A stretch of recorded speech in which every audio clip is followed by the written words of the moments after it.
behind you, crews are working on a pretty major water break here. Talk a little bit about kind of when this all started this morning, when you guys heard about it, kind of the issue that's going on there behind you. Yes, so at around 7:30 this morning, Tyler Water Utilities started noticing some water pressure drops for houses on the west side of town. And then upon further investigation, discovered a 30-inch water main break here off of Loop 323 in front of the Sam's Club. Yeah, and so from there they started to work, I guess, to find it. Talk a little bit about kind of what they're doing right now. Yes, so crews came out here immediately and began trying to find the cause. Water valves were shut off and the extent was contained around 9 a.m. and now we're still working to investigate and determine what exactly caused this water main leak. Yeah, and so, you know, from here, of course, they're repairing it and everything like that. I'm seeing that some of, I guess, kind of the turning lane is affected a little bit because of, you know, the whole issue. Talk a little bit about that. Yes, so due to the water main break, there has been a hole that has developed here from about the road to the start of the Sam's parking lot in this area.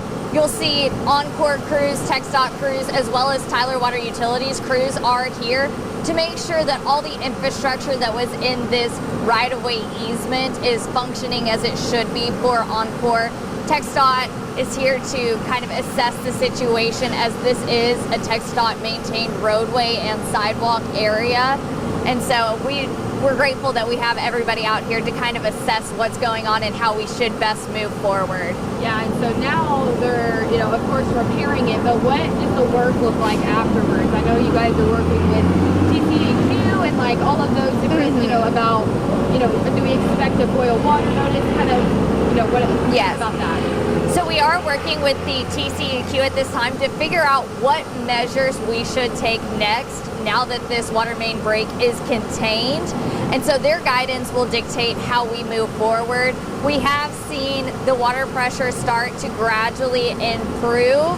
So at this time, we're hopeful that that will continue coming back and that our houses will have their normal water pressure return soon. We're not sure when that will be at this time. This is, as you can see, a large hole that has developed here, so crews will have to repair the water main, and then we'll have to get into that hole and figure out our best way to repair the infrastructure.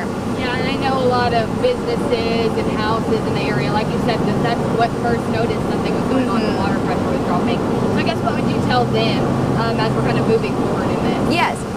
We encourage our community members, especially those at this time affected with the low water pressure, to keep an eye on our City of Tyler Facebook page, our Nextdoor social platform as well, and then we will be updating residents with press releases through the media. Those are placed on our city website, cityoftyler.org.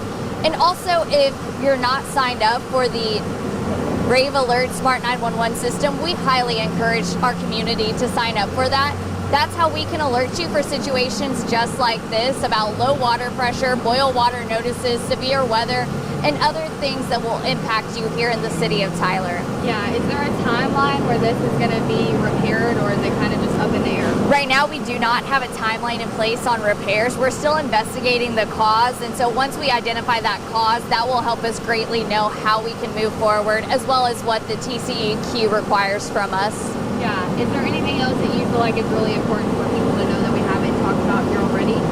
Just to be careful as you're driving in this area, just because that right shoulder is closed. We always want people to remember to keep your eyes on the road, especially in construction zones. Make sure that you're following any guidelines that are in place, just so that everyone can stay safe.